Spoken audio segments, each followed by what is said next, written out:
105절에서 112절 말씀까지 이 말씀을 같이 봉독합니다. 주의 말씀은 내 발의 등이요 내 길의 빛이니이다. 주의 의로운 규례들을 지키기로 맹세하고 굳게 정하였나이다. 나의 고난이 매우 심하오니 여호와여 주의 말씀대로 나를 살아나게 하소서. 여호와여 구하오니 내 입이 드리는 자원 제물을 받으시고 주의 공의를 내게 가르치소서. 나의 생명이 항상 위기에 있사오니 나는 주의 법을 잊지 아니하니 악인들이 나를 해하려고 올무를 놓아사오니 나는 주의 법도들에서 떠나지 아니하였나이다.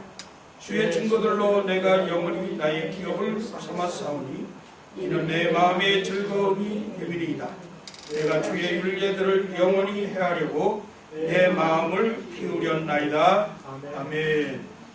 어느 교회에서 담임 목사님이 교회의 성경 공부가 잘 되어져 있는가 그런 생각이 들고 주일학교 교육이 잘 되고 있는가 하는 것을 좀 알고 싶어서 이게 교회를 지나 시찰을 하다가 이렇게 뛰어노는 어린 주일학교 어린이를 봤습니다. 그 아이에게 목사님이 물어봤어요. 예,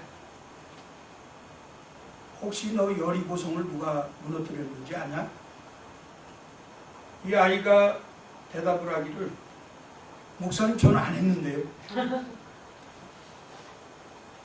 그래서 목사님의 마음이 좀 답답했어요.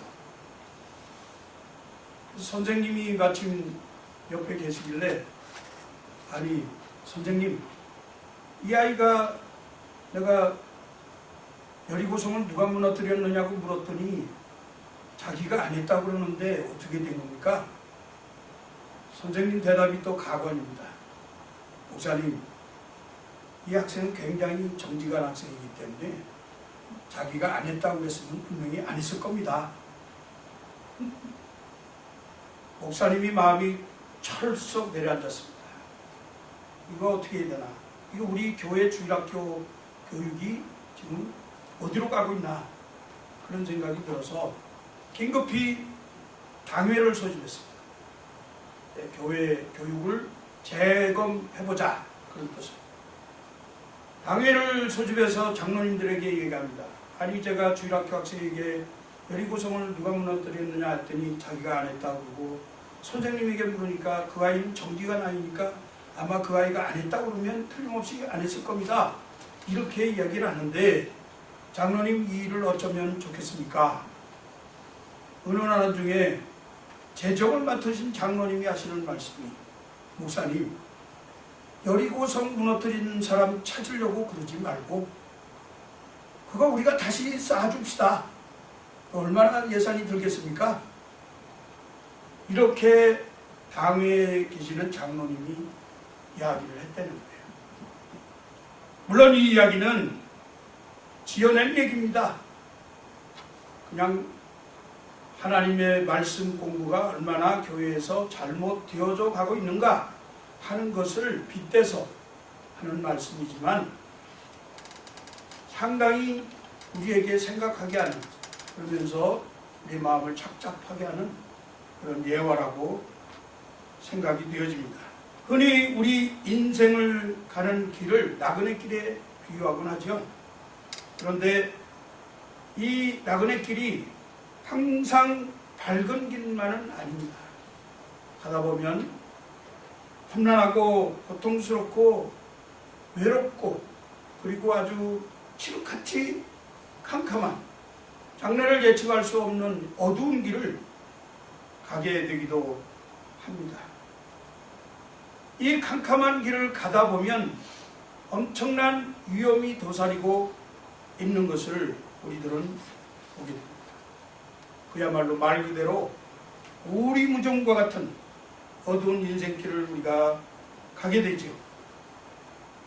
그렇기 때문에 우리 인생길을 바로 찾아갈 수 있도록 밝히 비춰줄 등불이 우리에게 꼭 필요한 것입니다.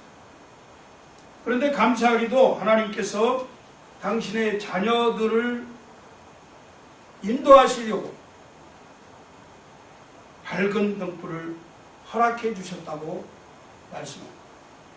그리고 하나님이 친히 우리 인생길에 있어서 참 빛이 되어 주셨다고 약속하셨습니다.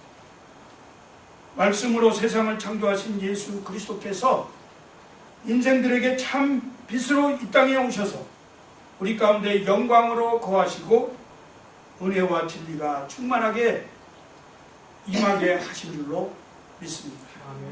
요한복음 1장 4절 5절 이하의 말씀에 보니까 그 안에 생명이 있었으니 이 생명은 사람들의 빛이라. 빛이 어두움에 비추되 어둠이 깨닫지 못하더라. 이렇게 말씀하시고 1장 14절에서는 그 빛 대신 예수 그리스도 말씀이 육신이 되어 우리 가운데 거하심에 우리가 그 영광을 보니 아버지의 독생자의 영광이요 은혜와 진리가 충만하더라. 그렇게 말씀합니다. 오늘 본문 말씀은 환난과 고통 가운데에서도 하나님의 뜻을 끝까지 지키면서 하나님의 뜻을 순종하려고 몸부림치는 성도들의 의지를 시인은 노래하고 있습니다.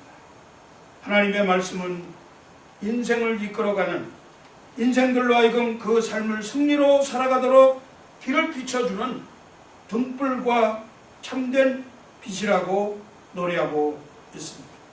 하나님의 자녀들인 성도들은 항상 하나님의 뜻을 따라 살아가기로 굳게 다짐해 보지만 세상의 환경과 조건, 돌아가는 상황들, 문제들, 그러한 것들이 우리의 다짐을 흔들어 놓을 때가 많이 있어요. 믿음을 지키면서 말씀을 따라 살려고 굳게 마음을 정하고 그리고 결단을 해보지만 악인들이 득세하고 그리고 악한 행위를 일삼고도 형통하는 사람들을 바라보며 핍박과 유혹으로 심한 고통을 당하는 우리 성도들의 마음이 좌절되고 그리고 때로는 정욕과 거짓의 유혹에 사로잡혀서 신앙적으로 다짐한 것을 지키지 못했다고 하는 그런 자괴감 그리고 절망, 후회, 낙심 이런 것들을 갖게 되기도 합니다. 비록 유혹에 넘어지는 삶이라 할지라도 성도는 하나님의 말씀과 증거를 세상에서 기업과 재산으로 삼아야 하며 하나님께 즐거움으로 헌신의 제사를 드리면서 자녀들에게 주신 의로운 규례와 말씀을 지키려 부단히 노력하는 그런 결단의 고백이 있어야 된다고 오늘 시편은 노래하고 있는 것입니다.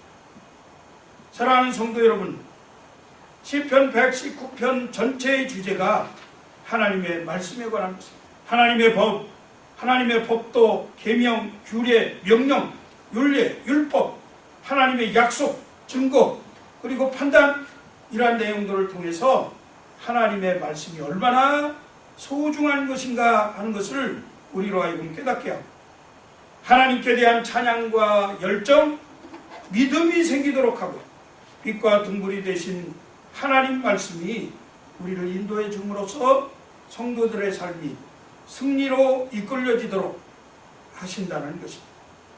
로마서 10장 17절 말씀은 그러므로 믿음은 들음에서 나며 들음은 그리스도의 말씀으로 말미암느니라 이렇게 말씀한 것처럼 우리의 믿음이 하나님의 말씀을 통해서 이루어진다 하는 것이죠. 베드로전서 1장 23절은 너희가 거듭난 것이 썩어질 씨로 된 것이 아니요 썩지 아니할 씨로 된 것이니 하나님의 살아있고 항상 있는 말씀으로 되었느니라. 우리가 거듭난 것은 하나님의 말씀, 살아있고 운동력 있는 우리의 혼과 영과 골수와 모든 것들을 찔러 쪼개는 그러한 하나님의 말씀에 의해서 우리가 새 사람으로 거듭나게 되었다 하는 말씀.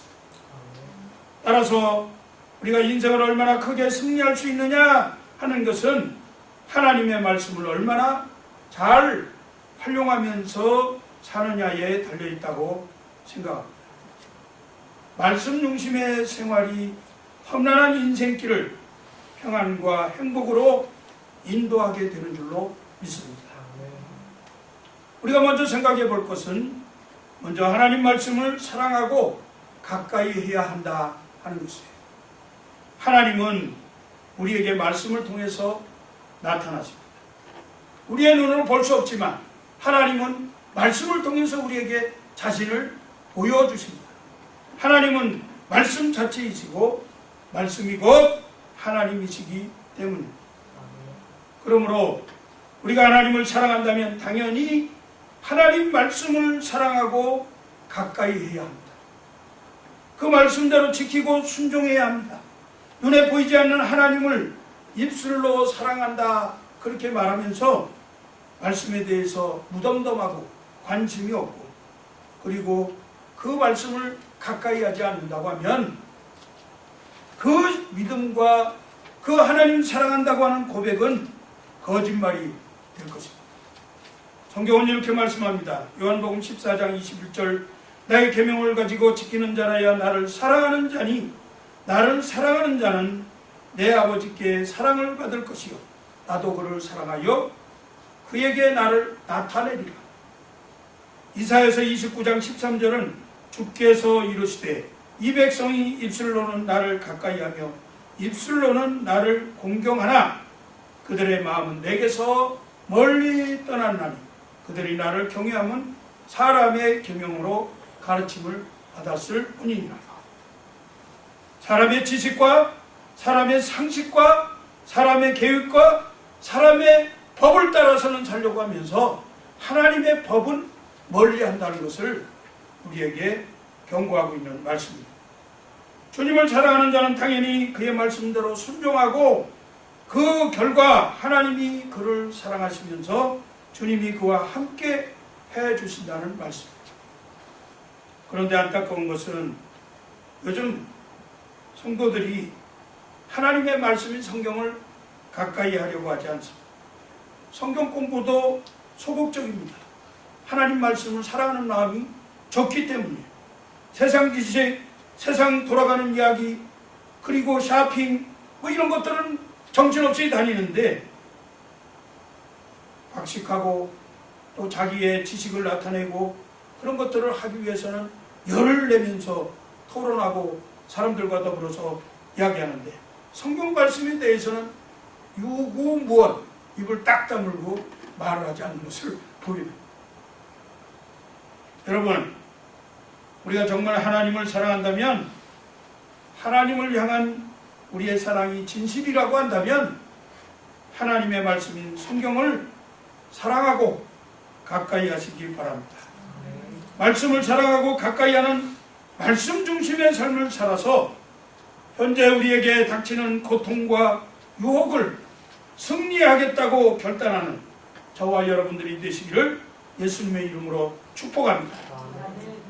두 번째로 말씀을 사랑하고 가까이 해야 하는 우리는 말씀에 대한 태도를 바르게 가져야 한다 하는 것입니다.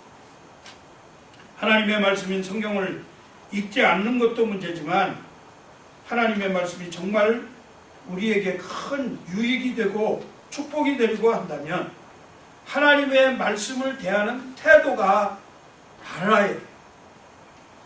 첫째는 하나님의 말씀, 이 말씀은 곧 하나님이시다 하는 마음으로 말씀을 대하시기 바랍니다. 요한복음 1장 1절 말씀해 보니까 태초에 말씀이 계시니라. 이 말씀이 하나님과 함께 계셨으니 이 말씀은 곧 하나님이시니라. 그렇게 말씀하셨죠? 이 말씀은 곧 뭐라고요? 하나님이시니라. 그렇습니다.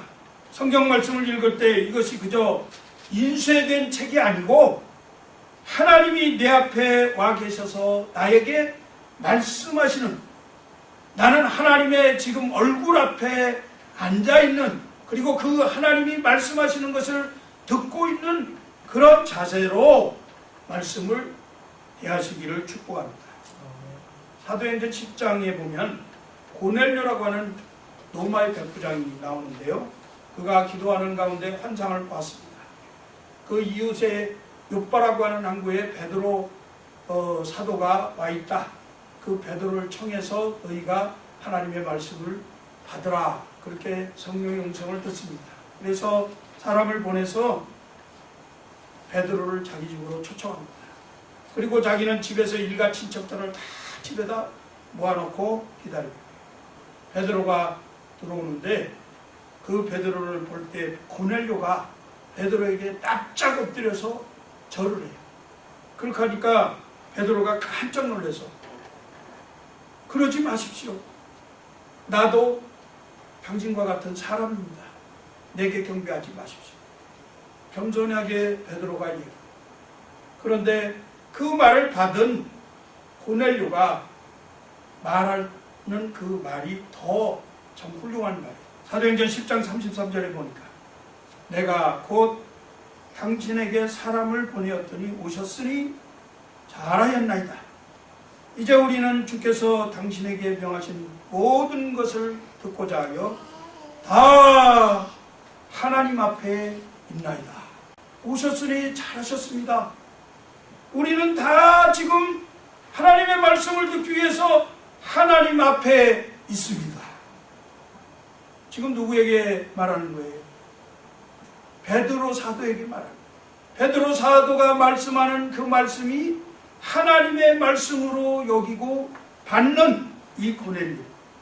사실은 고넬료는 로마의 백부장으로서 지위가 높은 사람이었어요. 베드로는 아시다시피 낮고 천한 지위에 있던 사람이잖아요. 그런 사람이고 볼품도 없고 가난하고 어리석은 것 같은 이런 사람이지만 지체 높은 사람이 그 앞에 엎드려서 마치 하나님을 만난 듯이 하나님 앞에 있습니다. 이렇게 고백합니다.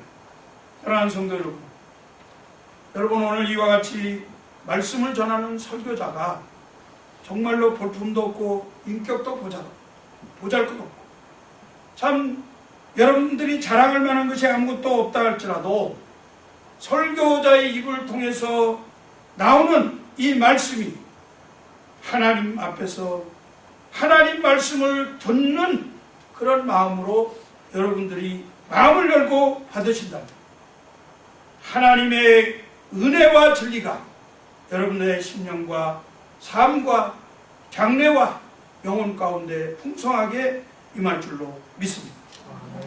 창조주 하나님의 놀라운 능력과 기적이 나타나게 될 줄로 믿습니다. 하나님의 말씀으로 받고 그 하나님의 말씀대로 살려고 애를 쓴다면 그 말씀이 우리 삶에 활력 있게 참으로 운동을 하여서 우리의 영과 혼과 관절과 골수를 쪼개는 이런 회복의 역사가 일어나게 될 줄로 믿습니다. 말씀을 대할 때 어디서든지 누구 앞에서든지 하나님 말씀 앞에 있음을 확신하는 그러한 성도들이 되시기를 다시 한번 주의 이름으로 축복합니다. 두 번째 우리가 말씀을 대하는 태도는 말씀을 묵상하는 태도입니다. 시편 119편 97절 내가 주의 법을 어찌 그리 사랑하는지요 내가 그것을 종일 묵상하나이다 그랬습니다. 묵상이 무엇일까요? 묵상이라고 하는 말은 한마디로 말해서 되새김질을 한다는 뜻입니다. 여러분 되새김질하면 생각나는 짐승이 있죠? 그 짐승이 뭐예요? 소잖아요. 소는 위가 4개라고 했어요. 그래서 여물을 먹으면 소는 먹지 않아도 입을 계속 이렇게 움직이죠. 왜 그럴까요? 안에서 지금 이쪽 위에서 옮겨서 이쪽 위로 옮겨요. 소는 하루 종일 먹습니다. 하루 종일 먹어요. 그러면서 되새김질을 합니다. 되새기는 이유가 뭘까요? 되새기면서 혹시나 자기가 빠뜨린 영양분 잊어버리고 그냥 지나가는 영양분 없나 다시 한번 섭취하는 거예요. 돌려가면서 계속해서 그렇게 하루 종일 되새김질을 합니다. 하나님의 말씀도 마찬가지예요. 한번 듣고 지나치는 것이 아니라 계속 생각하고 또 생각하고 또 되새기고 그렇게 하면서 내가 혹시 이 말씀에서 빠뜨린 영양분이 없는가? 내게 하나님께서 말씀하시고자 하는 뜻이 혹시 없는가 다시 한번 되돌려보는 그러한 것이 묵상이라 하는 것입니다. 특별히 나의 삶에 하나님이 말씀하시는 것은 없는가, 내 삶의 연관을 기억하면서 그렇게 생각하고 깊이 되새기는 이러한 것이 묵상이고, 이것을 우리는 삶에 적용한다 그렇게 말하고 있는 거예요. 묵상을 통해서 적용이 가능해지는 거예요. 그리고 적용이 구체적으로 되어질 때 말씀을 실천할 수 있는 줄로 생각합니다. 말씀이 우리 삶에 적용되어질 때 그 말씀이 우리에게 복이 되는 줄로 믿습니다. 오늘 나의 인생길에서 말씀해 주시는 구체적인 하나님의 그 뜻, 또 특별한 말씀, 그런 것들이 우리에게 필요한데, 우리가 말씀을 깊이 묵상할 때, 되새길 때 성령님께서 우리 마음에 역사하셔서 개인적인 깨달음을 갖게 할 줄로 믿습니다. 나에게 주시는 하나님의 음성을 듣는 거예요. 시편 1절 2절 말씀에 복 있는 사람은 오직 여호와의 율법을 즐거워하여 그 율법을 주야로 묵상하는 자다. 주야는 밤낮 없이 하루 종일 하나님의 말씀을 되새기고 오늘 말씀 들으시면 이 말씀 가지고 나가면서부터 되새기시기 바랍니다. 말씀 묵상을 삶의 우선순위로 두시고 예수님의 그 말씀을 정말 같이 동행하면서 사는 삶이 되어질 때 하나님은 복 있는 사람이 되게 하실 줄로 믿습니다. 세 번째로 우리가 말씀을 깨달은 바를 실천하는 삶이 필요합니다. 말씀을 묵상하고 되새기고 영양분을 섭취했으면 그 말씀을 구체적으로 순종해야 하는 태도가 필요하다, 그 말씀입니다. 사랑하는 성도 여러분, 시편 119편 1절 2절 말씀에 보니까 행위가 온전하여 여호와의 율법을 따라 행하는 자들은 복이 있습니다. 여호와의 증거들을 지키고 전심으로 여호와를 구하는 자는 복이 있도다. 어떤 사람이 복이 있다고 했습니까? 하나님의 말씀의 인도함을 따라서 행동하는 자들이 복이 있다. 하나님의 말씀을 지키려고 노력하는 자들이, 전심으로 여호와를 구하는 자들이 복이 있다. 그렇게 말씀하지 않았습니까? 지킨다는 것이 무엇일까요? 지킨다는 것은 빼앗기지 않으려고 자기 가슴에 품고 안고 몸부림을 치는 거예요. 지킨다고 하는 것이 뭡니까? 도덕이 훔쳐가지 않도록, 사탄이 뺏어가지 않도록, 새가 와서 쪼아먹지 않도록 그렇게 관리하고 열매가 맺혀지지 아니하는 일이 없도록 그렇게 보호하고 그렇게 하는 것이 지키는 것이다, 그 말씀. 말씀을 지키시는 성도님들 되시기를 바랍니다. 많은 말씀을 배웠는데 말씀을 지키지 못하고 순종하지 못하면 복이 되지 않습니다. 그러면 우리 말씀을 따라 사는 성도들에게 어떤 보상이 하나님에게서 주어집니까? 첫째로 말씀은 지혜의 복을 주신다 그랬습니다. 우리는 올바른 인생길을 찾아가는 지혜를 얻을 수가 있습니다. 시편 119편 98절 말씀해 보니까 주의 계명이 항상 나와 함께하므로 그것이 나로 원수보다 지혜롭게 하나이다. 그렇습니다. 우리 인생길에 원수가 얼마나 많이 있어요.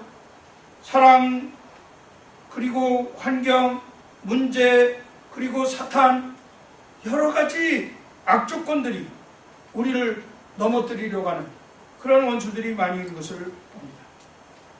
그러나 하나님의 말씀, 이 하나님의 말씀 되시는 하나님이 지혜의 근본이시기 때문에 이 하나님의 말씀, 이 말씀이 우리와 함께 동행하면, 나와 함께하면 더 큰 지혜를 우리가 얻게 되고 이 세상을 승리하게 될 줄로 믿습니다. 하나님의 계명 증거 법도는 시편 119편 98절에서는 원수보다 나은 지혜라 그랬고, 시편 119편 99절에서는 스승보다 나은 지혜를 얻는다. 그 다음에 119편 100절에서는 노인보다 나은 지혜를 얻는다. 원수보다, 그리고 스승보다, 그리고 노인들보다, 노인들의 경험이 얼마나 그 경륜이 높아요. 그런데 그런 노인들보다도 지혜를 얻게 된다. 그렇게 말씀하고 있습니다. 그렇게 우리가 하나님의 말씀을 제쳐놓고, 그리고 헛되고 허탄한 세상의 지혜를 쫓아서 살지 마시기 바랍니다. 하나님의 말씀의 지혜를 쫓아가는 귀한 성도님들 되시기를 바랍니다. 두 번째는 하나님의 말씀은 우리에게 어떤 보상을 하느냐? 성결의 복을 주십니다. 성결의 복. 사람들이 망하며 그 영혼과 그 심령이 더러워지는 것은 죄악 때문에 그래요. 사람이 제 아무리 고상한 인격을 가지고 또 성결한 삶을 살려고 발버둥을 친다고 해도, 법 없이 살려고 노력을 해도 쉽지가 않습니다. 왜냐하면 인간은 본질상 죄인이기 때문에 여기 유혹이 오면 그냥 끌려가서 범죄 자리에 쉽게 들어가고 무너지게 되는 것을 우리가 체험하잖아요. 그러나 하나님의 말씀이 성도의 마음과 영혼, 육체의 삶에 풍성하게 임재하여 있으면 그 유혹과 그 탐욕, 그 모든 더러운 허물과 죄악들이 다 절제가 되어지고, 그리고 그 죄악을 이길 수 있다고 하는 사실입니다. 시편 119편 9절에서 11절 말씀에 청년이 무엇으로 그 행실을 깨끗게 하리까? 주의 말씀을 따라 삼갈 것이니이다. 내가 전심으로 주를 찾아싸우니 주의 계명에서 떠나지 말게 하소서. 내가 주께 범죄하지 아니하리하여 주의 말씀을 내 마음에 두었나이다. 우리가 죄짓지 않으려면 하나님의 말씀을 간직해야 된다. 그리고 우리가 성결하게 되려면, 그 행실이 깨끗하려면 하나님의 말씀이 나를 덮어야 된다. 그렇게 고백하는 거예요. 시편 119편 101절 104절 말씀에는 내가 주의 말씀을 지키려고 발을 금하여 모든 악한 길로 가지 아니하여서 주의 법도로 인하여 내가 명철게 되었으므로 모든 거짓 행위를 미워하나이다. 하나님의 말씀에 비추어 보니까 거짓된 것들이 다 이것은 미움의 대상이 될 수밖에 없는 거죠. 하나님은 진실하신 분이기 때문에. 진실한 것의 반대는 거짓과 사기잖아요. 그래서 하나님의 말씀이 우리 안에 가득하면 거짓이 우리 안에 들어올 수가 없어요. 이처럼 우리는 거룩하신 하나님의 말씀을 통해 정결케 되어질 수 있습니다. 성결이 성도들의 인생길을 순결한 성화의 길로 인도하게 됩니다. 결국에 가서는 우리의 영혼을 하나님 나라에 들어갈 수 있도록, 하나님의 거룩하심을 닮아갈 수 있도록 우리의 모든 삶이 영화롭게 되어져서 천국 백성이 되어지도록 이렇게 해주시는 것이 바로 하나님의 말씀. 세 번째, 하나님의 말씀은 우리에게 어떤 복을 주느냐? 인생길에서 형통의 복을 이끌어 주십니다. 우리가 말씀을 통해서 지혜를 얻고 또 말씀을 통해서 성결을 지키면 하나님이 분명 우리와 함께 동행해 주십니다. 하나님이 동행하시기 때문에 우리의 삶은 순조롭고 잘 풀리게 될 줄로 믿습니다. 왜 잘 안 풀릴까요? 하나님의 말씀에 붙잡혀 있지 않기 때문에 안 풀린다 생각하시면 돼요. 아무런 문제도 험난한 인생길에서 거칠 것이 없는 그러한 형통의 복이 우리에게 주어지게 되는데, 시편 119편 165절 말씀이 그것을 증거합니다. 주의 법을 사랑하는 자에게는 큰 평안이 있으니 저희에게 장애물이 없으리로다. 거침이 없다는 말씀이죠.